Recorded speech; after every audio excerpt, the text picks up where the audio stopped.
అందరికీ నమస్కారం. Please subscribe devotional వై, లైక్ అండ్ షేర్.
यजमानस्य परिगलगोत्रोद्भवस्यां मस्तानयनामधेयस्यां पद्मावतम्मानाम्नीं रामन्नामधेयस्यां हिन्दूनाम्नीं मुरळीनामधेयस्यां यलम्मानाम्नीं सहकुटुम्बस्यां क्षेमस्थैर्यधैर्य वीर्य विजय अभय आयुरारोग्यैश्वर्यार्थं धर्म अर्थ काम्य मोक्ष चतुर्विधफलपुरुषार्थ सिद्ध्यर्थं सर्वाभीष्टप्रीत्यर्थं समस्त अनुकूल्यता सिद्ध्यर्थं श्री विघ्नेश्वर स्वामिनः सदा अनुकूल्यता सिद्ध्यर्थं श्री विनायक चविति पर्वणि तिथौ अस्मिन् शुभमुहूर्ते शुभे काले पूजाञ्च श्री महागणाधिपतेः व्रताख्यं क्रियां च करिष्ये। श्री विनायक चविति शुभतिथौ अहं श्री विघ्नेश्वर व्रताख्य पूजां अहं आचरिष्ये। मूलनी కూడా मूल अक्षंतरं हरे कृष्ण कृष्ण हरे राम राम हरे हरे हरे कृष्ण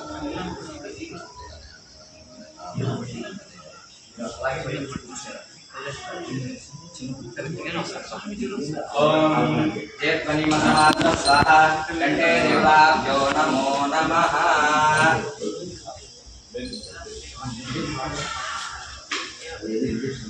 ओम चेतनिमहात्म स्वाहा कंठे देवाभ्यो नमो नमः। सकलोपचाराणि समर्पयामि। हरि ओम ओम आगमार्थं तु देवानां तु राक्षसां पुरुघण्टानां देवता स्वानलाञ्जनमिति घण्टानां कृत्वा हरि ओम। మొదలుగా హరిద్ర గణపతి అంటాం. ఈయనకు పూజ ఆచరిస్తాం. ఈయన పూజ అయ్యాక ఆయనకు ఆచరిస్తాం. ఆయన అంటే మనం డైరెక్ట్గా ఈ బింబంలో కాకుండా ఈ కలశంలోకి ఆవాహన చేస్తాం. ओम कलशस्यमुखे विष्णु कंठे रुद्रसमाश्रिता मूले तत्र ब्रह्मा मध्ये मातृगणास्पृता विक्षोत्सागरा सर्वे सप्तधीमानसुन्दरा ऋग्वेदो यजुर्वेदो सामवेदो धर्मणः अङ्गैश्च सहिताः सर्वे कलशाः समाश्रिताः। ओम ओम ओम गंगे यमुने चैव गोदावरी सरस्वती नर्मदे सिन्धु कावेरी जलेऽस्मिन् सन्निधिं कुरु कावेरी तुङ्गभद्रा च कृष्णवेणी च गौतमी भागीरथी च विख्याता पञ्चगङ्गा प्रकीर्तिता। ओम ओम कलशोदकेन पूजा द्रव्याणि सम्प्रोक्ष आत्मानं सम्प्रोक्ष देवान् सम्प्रोक्ष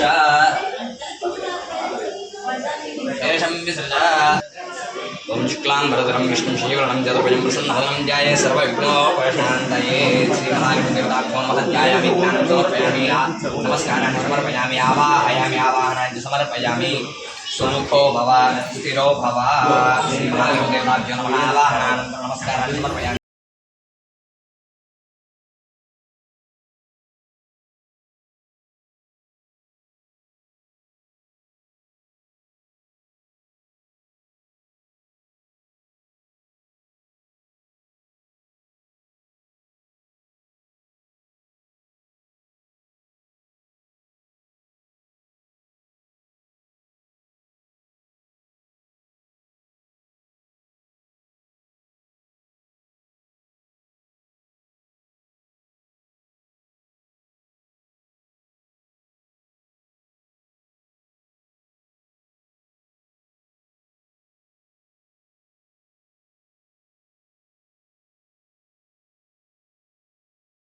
ओम सुमुखाय नमः ओम एकदन्ताय नमः ओम कपिलाय नमः ओम गजकर्णकाय नमः ओम लंबोदराय नमः ओम विकटाय नमः ओम विघ्नराजाय नमः ओम गणाधिपाय नमः ओम धूमकेतवे नमः ओम गणाध्यक्षाय नमः ओम बालचन्द्राय नमः ओम गजाननाय नमः ओम मकरन्दाय नमः ओम शोर्पकर्णाय नमः ओम हेरम्बाय नमः ओम स्कन्दर्पजाय नमः ओम महागणाधिपतये नमः ओम सर्वसिद्धिप्रदाय नमः ओम श्री महागणाधिपतये नमः ओम सर्वसिद्धिगणाधिपाय नमः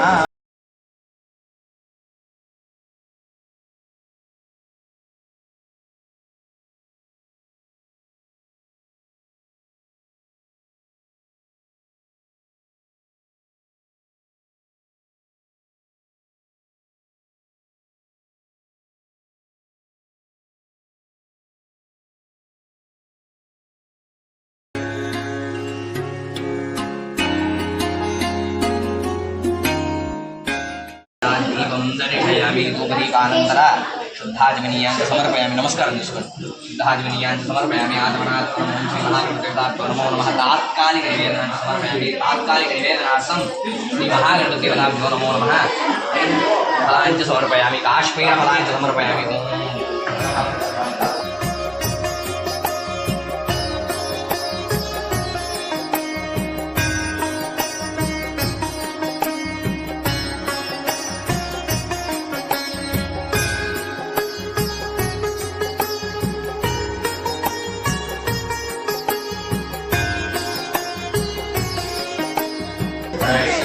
श्री महागणपति देवता मम यथेच्छ यथाशक्ति पूजां करोमि कृपया माम् अनुगृह्णन्तु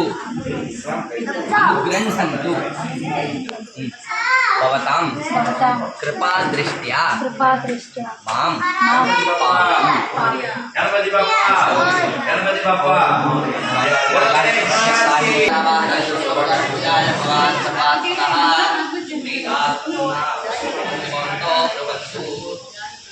ఇటువంటి విఘ్నము రాకుండా ఈ అనుకున్నటువంటి కార్యము పూర్తవ్వాలని మనం మహాగణాధిపతి చేసినటువంటి హరిద్రాభిముఖంలో ఉన్నటువంటి అంటే ఆ పసుపు ముద్దలో ఉన్నటువంటి గణపతిని కోరుకున్నాం.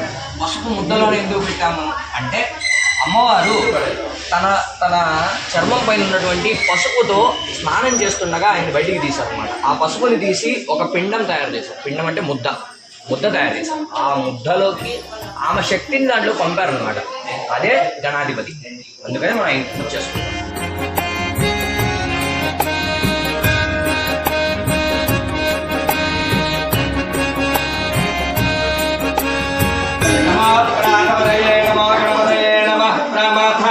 नमस्ते स्तुलंभोदराय एकदन्ताय विघ्नविनाशिने शिवसुताय श्रीवरदमूर्तये नमो नमः। ओम श्री महागणपति देवताभ्यो नमो नमः। अस्मिन् बिम्बे अस्मिन् कलशे श्री महागणाधिपतिम् आवाहयामि।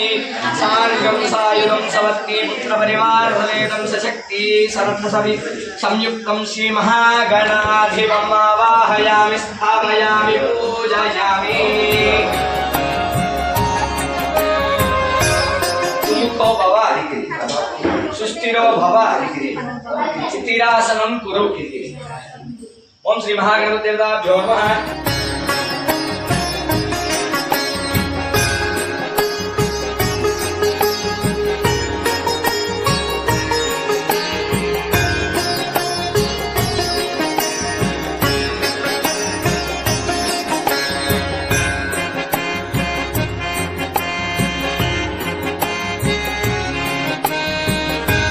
धीमहि गातुं यज्ञाय गातुं यज्ञपतये दैवी स्वस्ति नस्तुनः स्वस्तिर्मानुषेभ्यः ऊर्ध्वं जगातु भेषजं छन्नो अस्मद्विपदे शं चतुष्पदे ॐ शान्तिः शान्तिः शान्तिः ॐ तदिक्रावन्नो अकारिशं जिष्णास्य वादिनः सराभिर्नामकागरस आयुं शीतारिषत् श्रीमहागुरुदेवताभ्यो नमः शुद्धोदकेन स्नापयामि शुद्धोदकस्नानान्तरं समर्पयामि ओम श्री महागणपतिदेवताभ्यो नमो नमः शुद्धोदकस्नानानन्तरं प्लोताञ्च समर्पयामि प्लोताञ्च समर्पयामि प्लोतानन्तरं शुद्धाजनीयाञ्च समर्पयामि ओम श्री महागणपतिदेवताभ्यो नमो नमः तात्कालिकनिवेदनाञ्च समर्पयामि पवित्रं परमं पवित्रं प्रदादेद्य सहजं पुरस्तादायुश्चमग्रं प्रतिमुञ्च शुभ्रं यज्ञो पवित्रं बलमस्तु तेजः स्वामी वाరికి ఇక్కడ కూడా పైన వేస్తున్నాం నమస్కారం చేస్తున్నాం విఘ్నోపవీతాన్ని సమర్పయామి ఓం శ్రీ మహాగణపతి దేవతాభ్యో నమో నమః పీతాంబరాన్ని సమర్పయామి శ్వేతాంబరాన్ని సమర్పయామి సువర్ణ ఆభరణాన్ని సమర్పయామి రత్న ఖచ్చిత ఆభరణాన్ని సమర్పయామి నానావిధ ధాతూనాం కృత ఆభరణాన్ని సమర్పయామి శ్రీ మహాగణపతి దేవతాభ్యో నమో నమః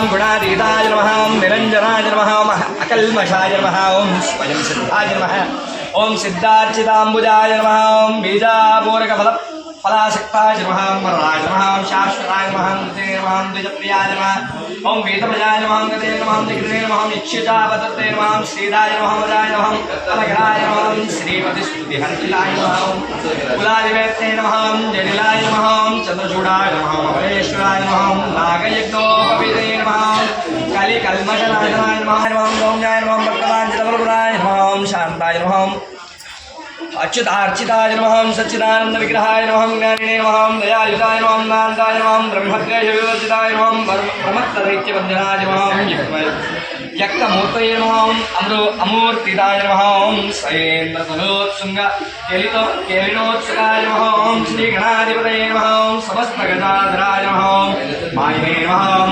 मूषकवाहनाय नमः ओम प्रभार्चिताय नमः ओम गते नमः ओम श्रीकण्ठाय नमः ओम युगेश्वराय नमः ओम सुन्दामणिदेवतये नमः ओम परमात्मने नमः ओम गजाननाय गणनायका शरणु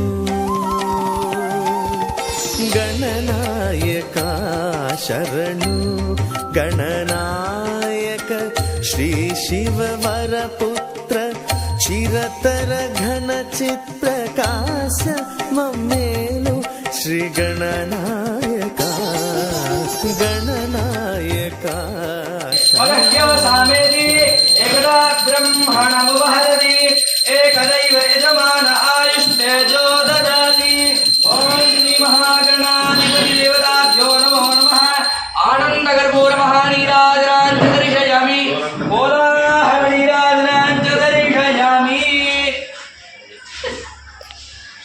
देवताभ्यो नमो नमः आनन्दगर्भोरकोलाहल महानीराजनाञ्च दर्शयामि नीराजनानन्तरं शुद्धाजनीयाञ्च समर्पयामि अथ रक्षाञ्च धारयामि बोलो हर नमः पार्वतीपते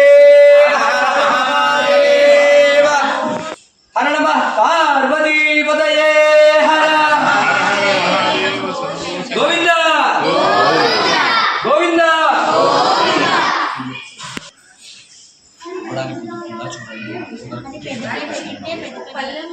ఆ పళ్ళు ఇచ్చాం కదా ఇంకోటి ఆరతి లేచి తీసుకోవాలి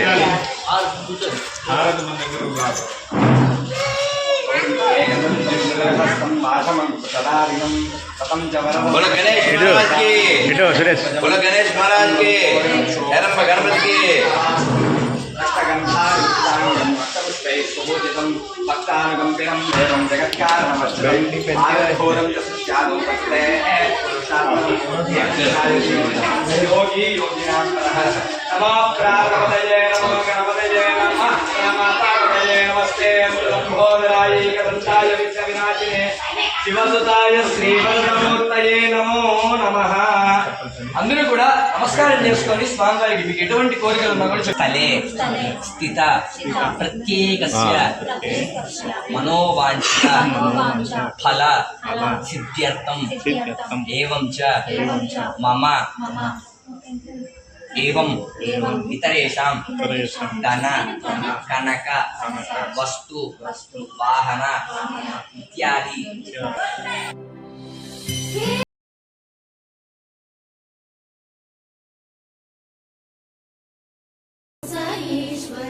కాని కాని చ పాపాని జన్మాంతర్గతాని చ తాని తాని వినశ్యంతి ప్రదక్షిణ పదే పదే పాపోహం పాపకర్మాహం పాపాత్మా పాపసంభవ త్రాహి మాం కృపయా దేవా శరణాగతవత్సల అన్యదా శరణం నాస్తి త్వమేవ శరణం మమ తస్మాత్ కారుణ్యపాపేన రక్ష రక్షకనానిక.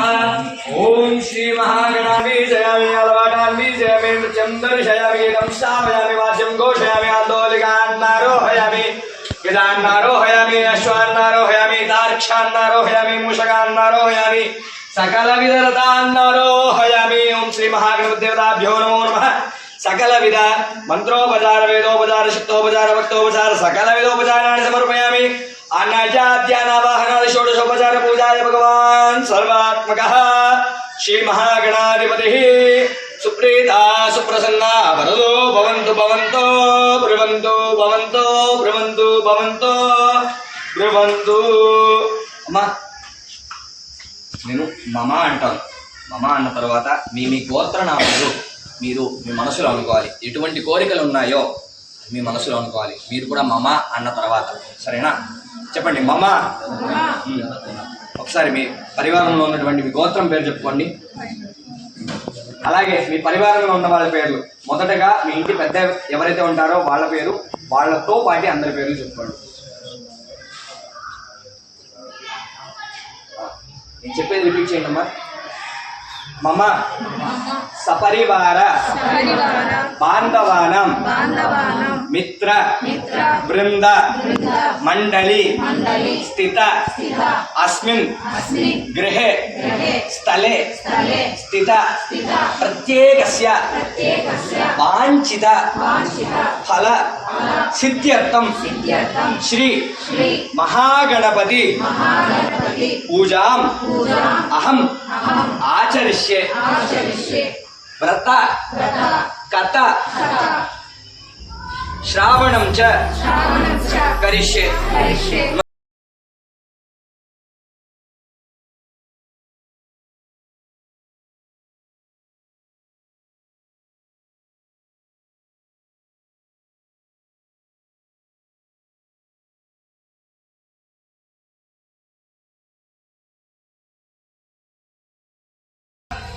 ఇక్కడ వినాలి జాగ్రత్తగా. ఈ కథ ఎందుకు వినాలో కూడా చెప్తాను. విఘ్నేశ్వరులు వారు మన కోసం ఇవాళ అంటే వర్ష ఋతువులో వచ్చేటువంటి భాద్రపద మాస శుక్లపక్ష చతుర్థి తేదీ నాడు మన కోసం ఇక్కడికి వస్తారు. ఆయన మన కోసం ఆయనకు రావాల్సిన అవసరం ఏంటి అంటే ఈ విషయం గురించి మనకి పూర్వం పురాణాల్లో వ్యాఖ్య చేస్తున్నారు. ఏం చెప్పున్నారు అంటే పూర్వమట నైమిషారణ్యంలో సౌనకాది మునులకు సూత మహాముని ఉపదేశం ఇచ్చేవారు. ఆ ఉపదేశం చేసే సమయంలో ఆ సూతముని ఇలా అడిగారట సౌనకాది మునులు, స్వామిని మేము వాంఛిత ఫలాన్ని కోరుకోవాలనుకుంటున్నాం. అంటే మా కోరికలు, వాంఛిత అంటే కోరికలన్నింటినీ కూడా ఆ ఫలాన్ని మేము పొందాలనుకుంటున్నాం. మేము ఏం చేయాలి అని అడిగితే అన్నిటికీ కూడా ఆద్యుడు పూజ్యుడు అయినటువంటి శ్రీ మహాగణాధిపతి పూజ చేసుకోవాలి అని చెప్తారు. మహాగణపతి పూజ అది ఎప్పుడు చేసుకోవాలి అంటే స్వామివారి జననం ఎప్పుడో ఆ రోజే పూజ. బాగుంది. స్వామివారి జననం ఎప్పుడు అంటే అదేనండి వ్రత కథ, ఒకసారి వినండి అని ఇలా మొదలు పెడతారు. పెట్టి మొదటగా శివుడు ఒకసారి గజాసురుడు అనే ఒక రాక్షసుడికి వరం ఇవ్వడానికి వెళ్తారు తన తపస్సుకు మెచ్చి. వెళితే అక్కడ గజాసురుడు శివుణ్ణి ఏమని కోరుకుంటాడు, స్వామిన్ మీరు ఆత్మలింగ రూపంలో నా ఉదరంలోనే మీరు ఎల్లప్పుడూ ఎల్లవేళలా ఉండాలి అన్నమాట కోరుకుంటాడు. సరే బాగుంది, అలా కోరుకోవడం ఎంత మాత్రం సరి. అది స్వామి జగత్తుకి ఒక జ్యోతి రూపం శివుడు అన్నాడు. ఇప్పుడేంటి ఆయన వెళ్ళిపోగానే ఇక్కడ లైట్ అన్నది లేదన్నమాట. బాగుంది. లైట్ లేకపోవడం వల్ల ఏమవుతుంది, అంతా అంధకారం అయిపోయేసి రాక్షస రాజ్యం అయిపోయింది. దాని నుంచి విముక్తి పొందడం కోసం దేవతలందరూ కూడా బ్రహ్మ దగ్గరికి వెళ్తే మీరు విష్ణువు దగ్గరికి వెళ్ళండి అన్న ఒక మాట అంటారు. విష్ణువు దగ్గరికి వెళ్తే సరే బాగుంది, మనమందరం కూడా గజాసురుడు ఉండేటువంటి స్థానానికి వెళ్దాం, వెళ్ళి ఆయనకి మనం సర్ది చెప్పడానికి ట్రై చేద్దాము అన్నమాట అనుకుంటారు. సరే సర్ది చెప్పడం అవుతుందా రాక్షసులకి అంటే కాదు. అందుకని నందీశ్వరుణ్ణి ఎద్దుగా, విష్ణువేమో ఆ నందిని అంటే ఆ ఎద్దును ఆడించుకునే వాళ్ళలాగా, గంగిరెద్దులు ఆడించుకునే వాళ్ళలాగా వస్తారు. దేవతలందరూ కూడా నాదాలుగా అది వాయించే వాళ్ళగా అక్కడికి వస్తారు. అక్కడికి వచ్చినప్పుడు ఏమవుతుంది, ఆ ఊర్లో తిరుగుతున్నారు, ఇలా బాగా చేస్తున్నారు అన్న విషయాన్ని విని పిలిపిస్తాడు గజాసురుడు. వెళ్ళినప్పుడు ఆడుతూ ఆడుతూ ఆ నంది ఆయన్ని హననం చేస్తారు, అంటే చంపేస్తారు. చంపంగానే ఆత్మలింగ రూపంలో ఉన్న శివుడు బయటికి రాగానే స్వామిని ఇలా నాకు మీరు వరం ఇచ్చారు, క్షణంగా ఇప్పుడేమో ఇలా జరుగుతోంది, ఏం చెయ్యాలి నేను అని అడగగా, మీరు నాకు తపస్సు చేశారు, మీరు నా కోసం తపస్సు చేశారు కాబట్టి మీకు ఈ ఫలం అనేది ఉంటుంది, మీరు ఎప్పుడూ కూడా సుఖంగా ఉంటారు, కనుక నెక్స్ట్ రాబోయే జన్మలో మిమ్మల్ని నేను నా దగ్గరే ఉంచుకుంటాను అన్న ఒక మాట అంటాడు. సరే ఇప్పుడు నా స్థితి ఏంటి అంటే మీ చర్మాన్ని నేను ధరిస్తాను అని గజ చర్మాంబరధరః అన్నమాట అక్కడ వస్తుంది. ఆయన చర్మాన్ని నేను ధరిస్తాను. సరే ఇదొకటి అయింది. స్వామివారు ఇలా బయటికి వెళ్ళుండగా ఇంట్లో ఉన్నటువంటి పార్వతీదేవి స్నానానికి వెళ్తారు. ఆమెకి ఏమీ తోచదు, ఒక్కటే ఉంటారు ఇంట్లో. ఆమె స్వరక్షణార్థం తన పైన ఉన్నటువంటి పసుపుతోటి ఒక ముద్ద, ఒక పిండం చేస్తారు, అంటే ఒక ముద్ద. ఆ ముద్దకి ప్రాణం పోసి శక్తులు ఇచ్చి బయట రక్షణార్థం పెడతారు. ఆ రక్షణార్థం ఉన్న ఆయన్ని ఇంటికి వచ్చిన శివుడు ఆయన్ని హననం చేస్తారు, ఆయన్ని చంపేస్తారు. ఆ తల అన్నది ఇరిపోతుంది అన్నమాట త్రిశూల ధాటికి. అప్పుడు సరే ఇప్పుడు ఎలాగా అంటే అమ్మవారు వచ్చి అడుగుతారనమాట, నేను జగన్మాతను, నేను ఇచ్చినటువంటి ప్రాణం మీరు ఎలా తీసేస్తారు అని అడుగుతారు. అలా కుదరదు కదా, అందుకని చెప్పేసి స్వామి ఏమంటారు, ఎప్పుడూ కూడా ఏకజన్యం ఉండకూడదు, ఒక్కరితోనే పుట్టిన మాట ఎక్కడా లేదు, ఉండకూడదు కూడా, అందుకే నేను హననం చేశాను. అయితే ఇద్దరు ఉండాలి, అంటే పార్వతులు అంటే తల్లిదండ్రులు ఇద్దరు ఉండాలి, కనుకనే నా శక్తి కూడా నేను ఇస్తాను. నా శక్తి అంటే ఏంటి, ఆ పిల్లవాడిని మళ్ళీ బతికిస్తాను అని. ఎలా బతికిస్తావు అంటే ఇంతకుముందు చనిపోయినటువంటి గజాసురుడు ఒక చిన్న ఏనుగు రూపంలో పుట్టి ఉంటాడు. ఆ ఏనుగు ఎక్కడ ఉంటుంది అంటే హిమాలయ పర్వతాల్లో ఒక ప్రాంతంలో తల్లి కొడుకు ఇద్దరు ఉంటారు.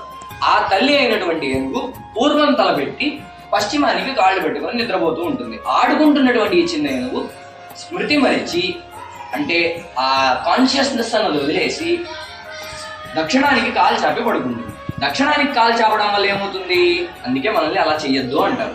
దక్షిణానికి కాలు చాపడం వల్ల అక్కడ వచ్చినటువంటి గణాలు ఆ ఏనుగుకి, పెద్దగా ఉన్నటువంటి ఆ తల్లి ఏనుగుకి క్షమాపణలు చెప్పి ఆ ఏనుగుకి ముక్తి కలిగించి దీనికి కలిగించి ఆ తలని తీసుకొస్తారు.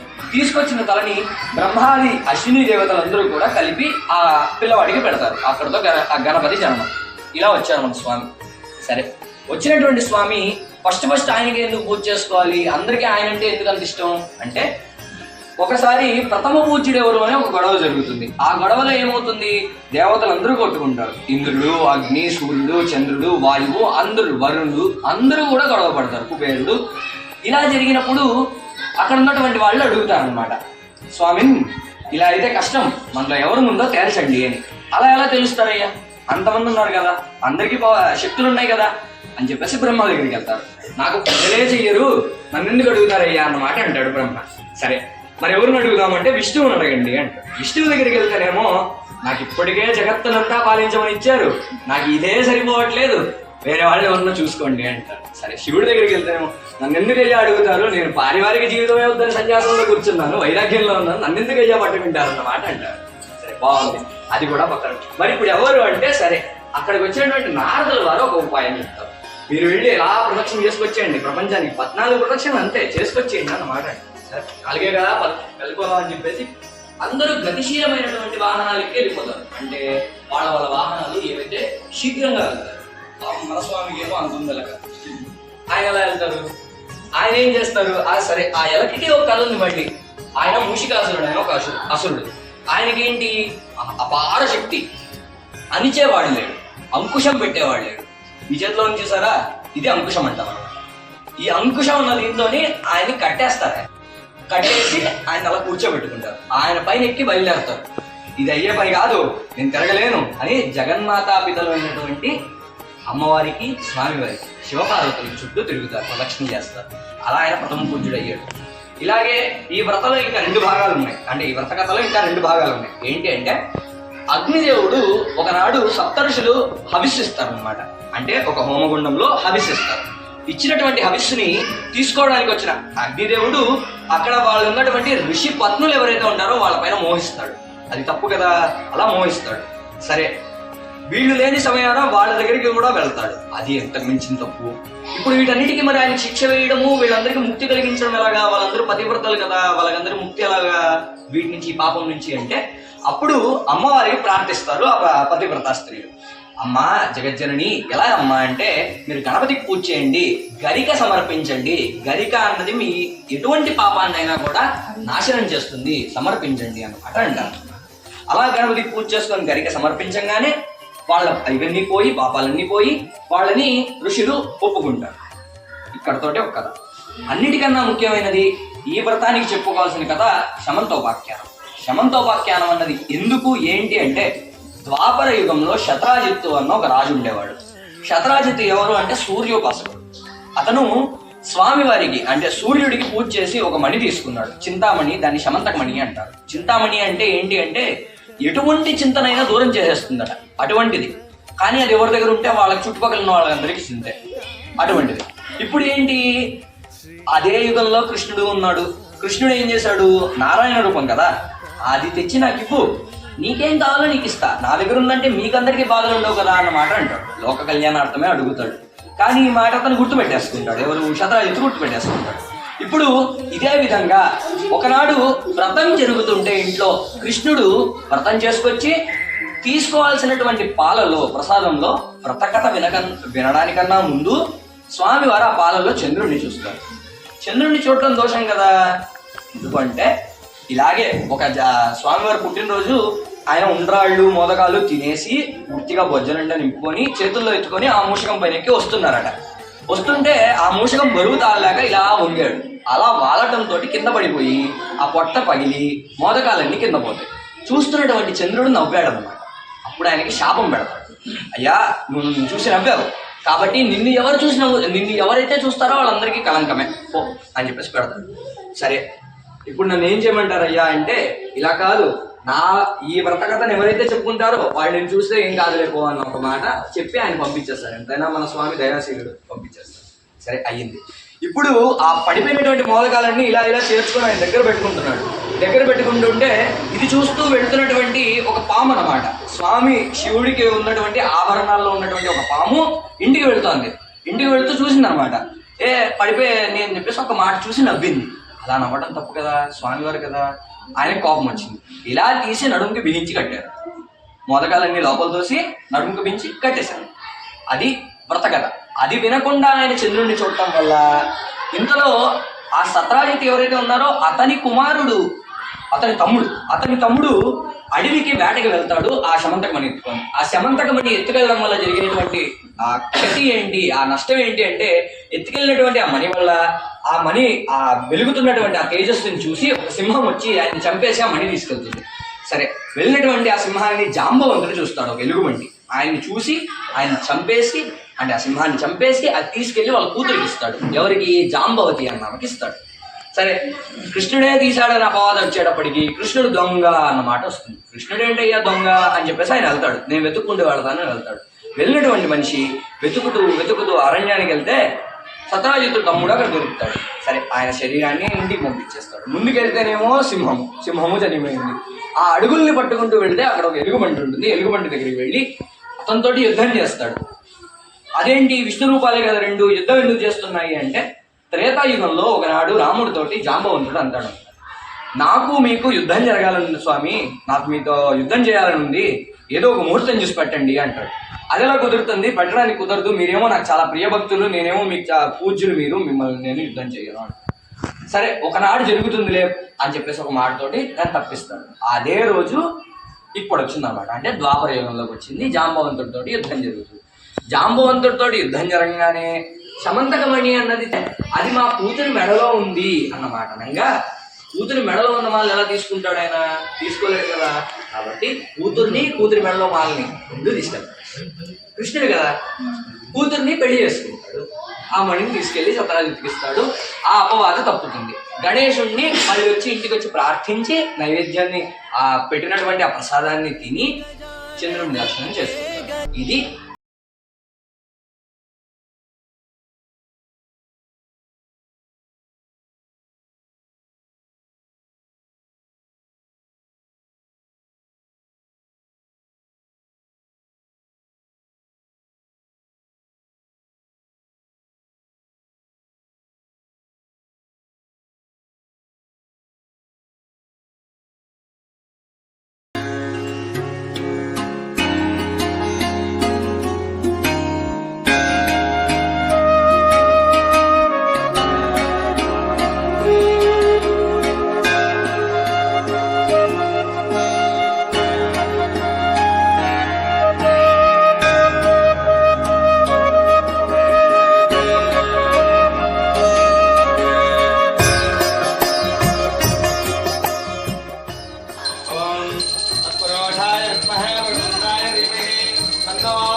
धन कनक वस्तु वाहन सिद्धिरस्तु तथास्तु।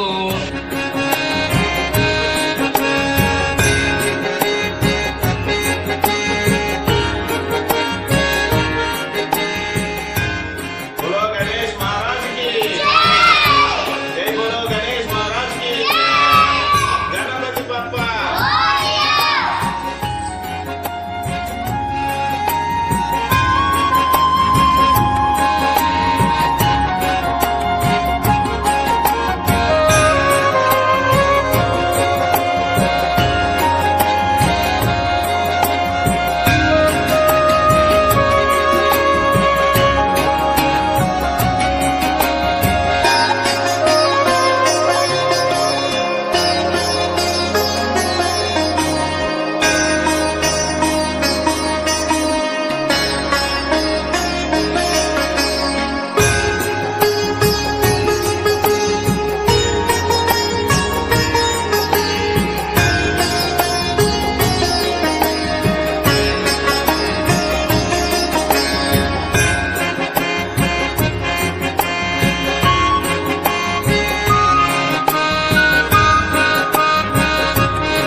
share.